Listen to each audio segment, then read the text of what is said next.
What's up, guys and gals? It's time for the latest piece of One Piece, chapter 1136, entitled The Land That Awaits the Sun. Now, once again, even though I introduced that as the latest piece of One Piece, chapter 1137 is already out. I apologize for the delay in this one. It's just that I'm very critical of myself a lot of the time, and you wouldn't think that with all the tangents and shit that I go on in these reviews, but I'm very critical of myself. So when I recorded the review for this particular chapter, I was going through rendering it, a few days ago, and I just said, nah, I don't like this. I don't like this at all. I went on a lot of things that didn't matter, and I tried to edit around it, and I just said, you know what, I'm not feeling this video. I'll re-record it when I have some time. Lo and behold, I didn't get a lot of time the last 4 days, and now we're where we are. So, anyways, funnily enough, I don't have much to say about this chapter. So, realistically, I probably could have thrown that out there, and then I'd be recording 1137, which I hope to get to, in the next couple of days here. But yeah, so, and I've already read both chapters, by the way. I've already read both chapters. Chapter 1136. So, cover story, we're in, obviously, Who's Who's area sort of idea. Okay, so we're discovering a little bit more what's happening post-Wano arc. Interesting. Now, going forward, I have one big thing I want to talk about in this chapter, because basically the chapter covers, they're at the feast, everybody's having a good time, everybody's getting drunk, and Luffy was promised Shanks' whereabouts by Loki. If he goes and gets the key, that's the deal, right? And we learn a little bit more about the Nika god and stuff like that, right? But at the end of the day, this was told, and Zoro, being the first mate, once again, sorry Sanji fanboys, Zoro is second in command, and he was told about this, and Zoro's just like, listen, no, we've just been told that Loki, and there's a few things going on with this. So, they're partying, it's fine, yada yada yada, and I do enjoy the camaraderie. I do enjoy just the Straw Hats, chilling with people who like them, having a great feast and stuff. Honestly, I could sit back and watch a little bit of this slice of life sort of genre in my One Piece world. But right now, we're moving the plot along, so here we are, and my big thing is sort of, okay, so Loki is basically Odin, but treated like he's evil, right? He's got the same backstory that Odin had, all the, he did this at the age of 6, he did this at the age of 10, he did this at the age of 14, right? He's been given the Odin treatment. I don't think that's necessarily a bad thing for Odin or Loki, because I like Odin as a character. However, it feels a little bit repeatish, and it's not like it just happened yesterday. Wano arc wasn't that long ago. The Egghead arc was this little in-between, almost filler-esque arc. Wano wasn't that long ago. This is kind of coming on like, alright, okay, so we're doing Odin 2.0, the Viking Odin. So we had Samurai, now we have to have Viking version, right? And so that felt a little hollow to me, so the moment that started happening and they were regaling us with all these stories about that, I immediately went, listen, you want to repeat that shit from Skypiea, Longland, Alabasta, something like that, that's fine. That happened over 10 years ago in the real world, and manga world was that's hundreds and hundreds of chapters. But we literally just left the biggest arc in One Piece with that character, with that backstory, and now we're just repeating it again for one of the other most hyped places. Elbaf, Wano, two of the most hyped places, and now we're repeating it for a character backstory. It just felt a little bland. It felt a little hollow to me. you know? And I understand the perception going forward with that, but it was like, okay, so we're Odin. We're doing Odin again. Evil Odin this time, you know? And I wasn't about that. I'm seriously not about that. So, either way, I'm moving past those feelings, but I just wanted to make them clear here that I was not a huge fan of that's how we're going to treat Loki. We're going to treat Loki like evil Odin. It's like, alright. So, here's the other problem I have, is that during the middle of the chapter, the later stage of the chapter, Zoro is told, you know, he understands, he realizes that obviously Luffy made a deal with Loki, blah blah blah, and they're talking about this and stuff, and this is where Luffy loses his shit, and he said, he knows where Shanks is. You have any idea how much I want to see him? And Zoro responds with, yes, you talk about that all the time. And that's why Loki's taking advantage of you, Luffy. Like, Zoro is being the Rayleigh. He's being calm, collected, cool, and being like, yes, I understand that. And you're wrong, you know? So, he's just like, you think he's lying to me. He's like, no, I didn't say that. I'm just saying that, you know, I never met the man, but, you know, we have there's some reservations here and stuff. Now, still, hey, Zoro, Nami joins this as well. Zoro, Nami, Road goes along, and Luffy go along with this plan. They leave the banquet early, the feast early. They go with the ship. They go into the castle, and they're going to go get the key to unlock Loki, because that's what Luffy's job was, or Luffy's deal was sort of, if you free me, I'll tell you where Shanks is. I'll tell you where to go see Shanks. Okay. So, this to me is entirely against Luffy's character. I don't like this at all. I don't. Now, in the original review, which I deleted and stuff, this is a part I was way more profound on, and I'm not going to be able to replicate that, but just hear me out for a second why I think this is against Luffy's character as a whole. Because Luffy, he's the guy who, when Usopp said to really, like, I don't even care if there is a treasure at the end of the Grand Line, but I don't want to go on an adventure without the experience of the adventure. Getting the goal is irrelevant. Having the adventure is the point. Now, this also entails to what he told Shanks way back in the day. I'm going to get my own crew. They're going to be even better than yours. And he said, when you've become a great pirate, you can come and give that hat back to me one day. There was no set date when you've become a great pirate.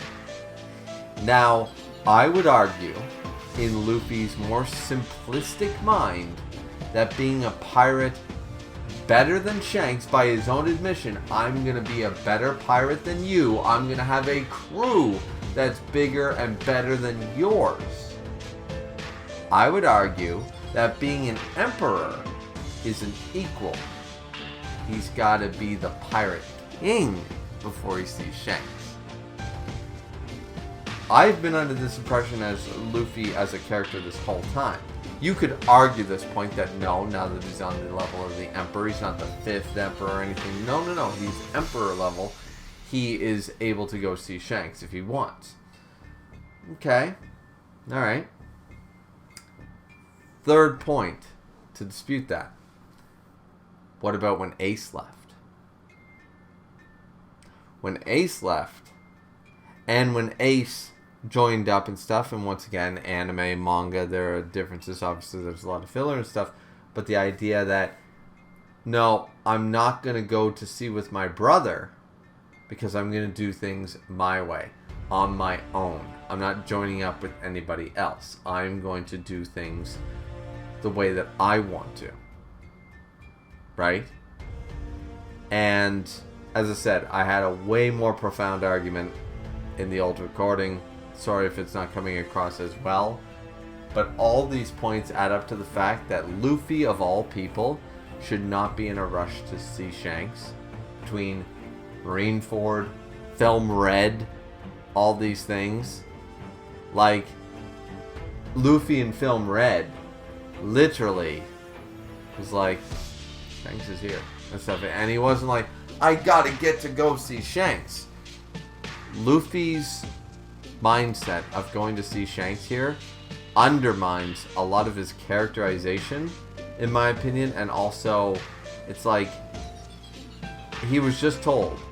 Like the problem with this is that it's not for nothing. Loki didn't say. Loki came to him and basically said, "Hey, I'm trapped as a prisoner. Go find the key and I'll tell you where Shanks is." And Luffy's like, "Yeah, okay, that sounds cool." Then he goes up there.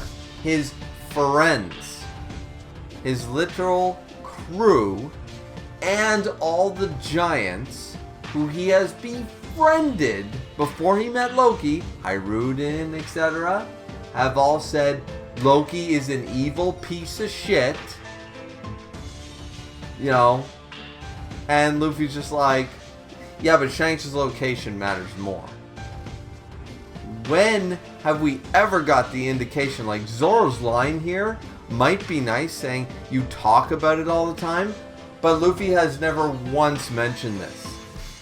Not once. In the entire canon of the story has he ever mentioned, I am, like, we're not going to go to Whole Cake Island, we're not going to go to Wano, we're not going to go to Elbaf, I don't care, I just want to go to the island where Shanks is. In no point in the story have we ever had the indication that Luffy's goal going to the New World was, I want to find the island where Shanks is.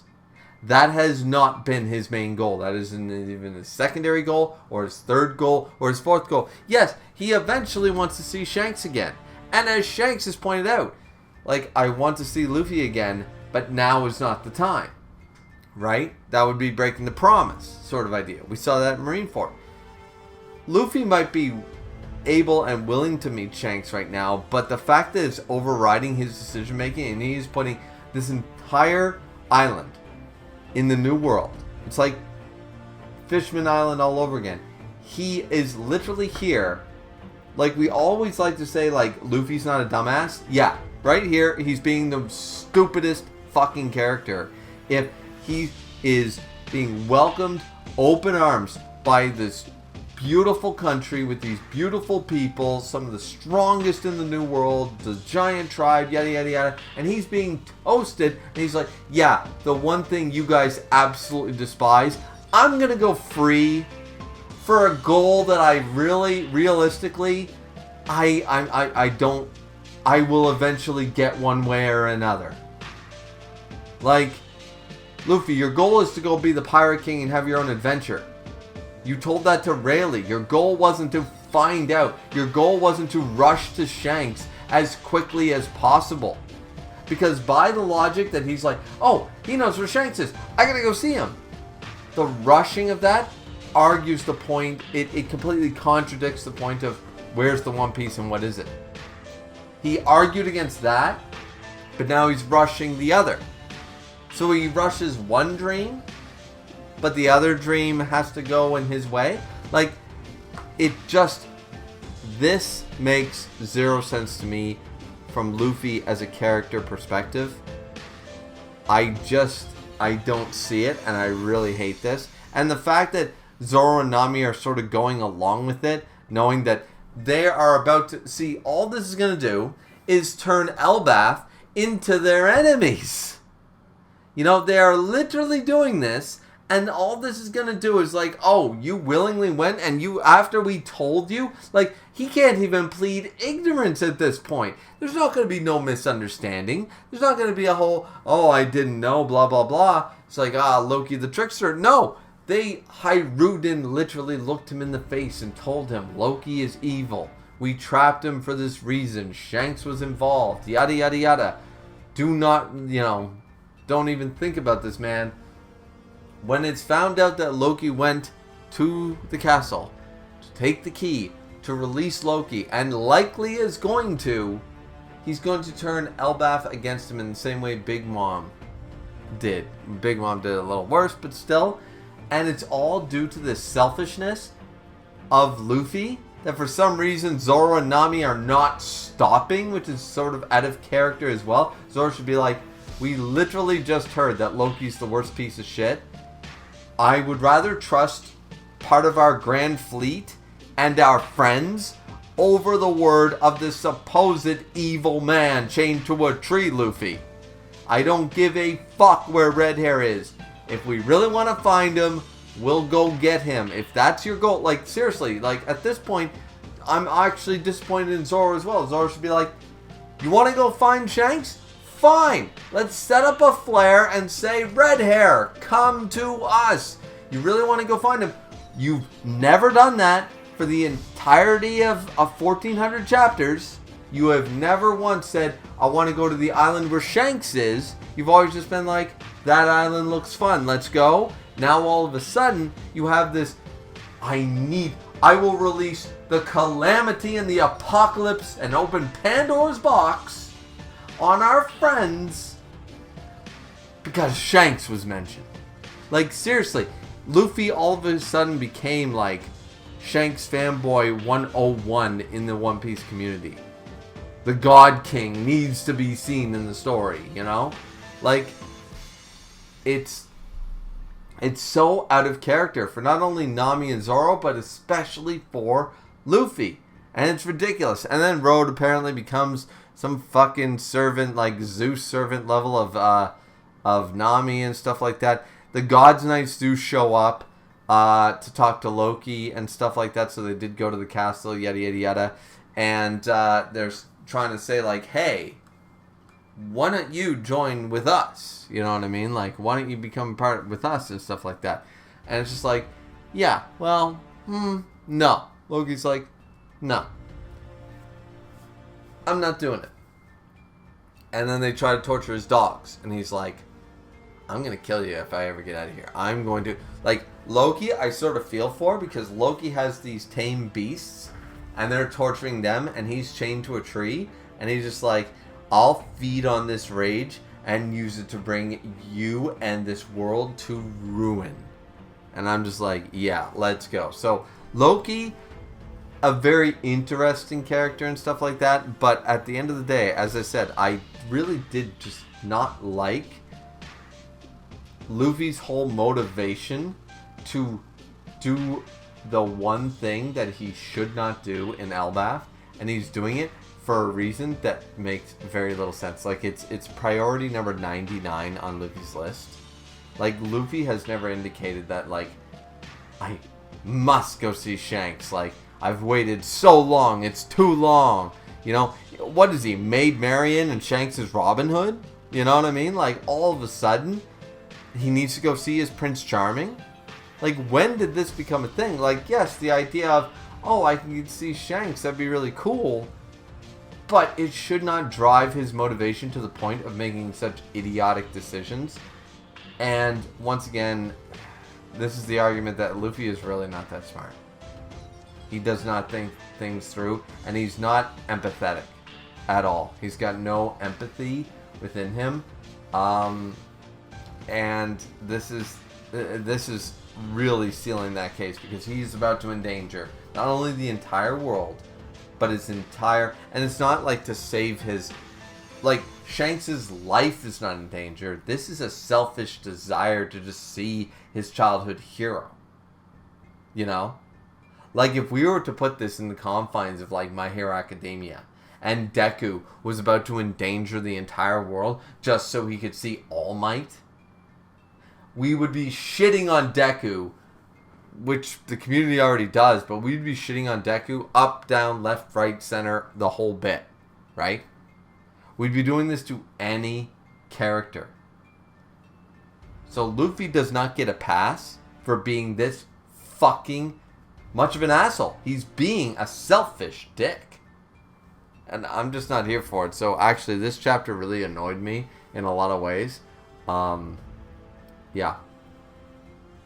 sorry to say, I really hated the chapter in that regard, because Luffy is doing the most selfish thing possible, and he's about to endanger not only an island he finally went to in the New World that was friendly to him, that appreciated him and loves him, and he's immediately going to break their... This is what bothers me, is that he's going to break their trust.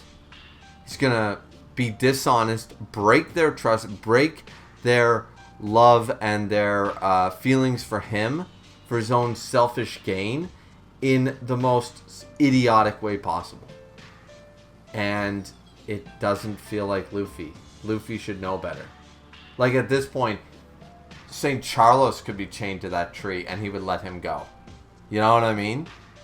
Like, this is what I don't get. This is what I literally don't understand. Like, this... like, at this point, if Doflamingo was the one chained to the tree, he'd let him go. Like, and that's not a good look for our main character. That's not a good look for Luffy.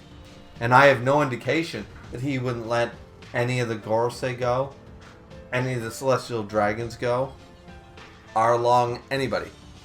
At this point, if they said Shanks, he would have a hard-on like the rest of the fucking God King community. And I'm a big Shanks fan, but this is why people don't like Shanks fans. Luffy is literally doing the thing that makes people pissed off. You know what I mean? It's... wow. Just wow. Yeah, no. Worst chapter of the year, in my opinion, as far as Luffy's characterization. I hope it... As I said, I already read 1137.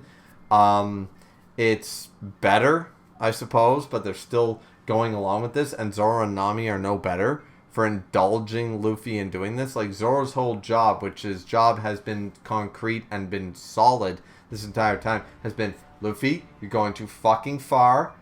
I'm first mate, and when you're out of line, I'm gonna fucking tell you. And he's done a great job of that. He hasn't had to do it often, but when it happens, he does it. It's not Nami, it's not Sanji, it's not any Usopp, it's Zoro's job. And all of a sudden, Zoro is voicing the concerns about this, but being like, nah, well, fuck it, we'll see what happens. That also bothers me. You know, this is bothering me from all character levels, not just Luffy, but Zoro and Nami. Your stocks are going down as well, because this can only end badly, and it's all for the selfish desire of Luffy not to achieve his goal. It's literally to go see a guy that you could probably go fucking find just by continuing your journey. You'll eventually... Luffy has said in multiple...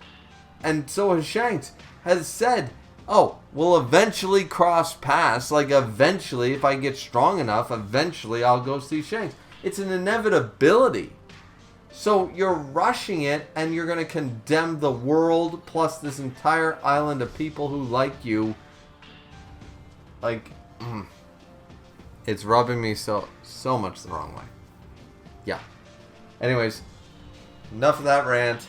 I hope you guys enjoyed the chapter, because I certainly didn't. Let me know what you guys thought, though, down in the comment section down below. Don't forget to like, comment, and subscribe. And we'll see you guys back here next time. Have a good one. Hopefully, I get chapter 1137's review out early enough in this following week, so that when 1138 comes out, that one is more on time. So, anyways, hope you guys enjoyed. Sayonara. Have a good one.